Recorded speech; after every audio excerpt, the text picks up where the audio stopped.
We have two approaches. The first one is, of course, individual. So I'm meeting the shooters individually, and there they have the time and space when they can express whatever they feel. Also prepare for competitions and analyze after competitions. So this is a moment when there is confidentiality, but at the same time there is an amount of information I'm sharing with the coaches. The second approach is on the group level, so there will be sessions based on relaxation or breathing, mental imagery, or more shooting specific things, and that we do in group.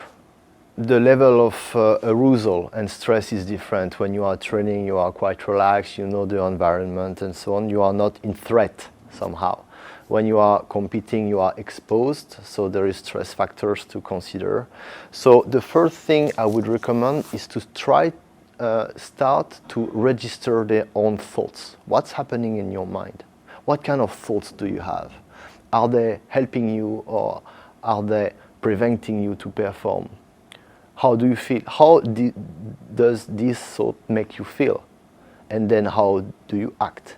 You know, this kind of little registration, like become the observer of your own thought process, would be my first advice. I think there is two ways, what I call informal, which is outside of practice, and formal, into practice. Informal would be only first thing in the morning to sit down cross-legged, close the eyes, and focus on your breathing for 5 minutes.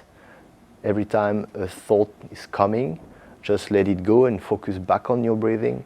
Then it's helping to be aware of it happening in the mind. And then when it's coming, shooting specific, you are more able to notice when thoughts about result, comparing yourself with other, comparing yourself with your own standards, all these kind of thoughts that are constantly going on in the mind of the shooters, you are able to notice them. Oh, my mind is telling me that now.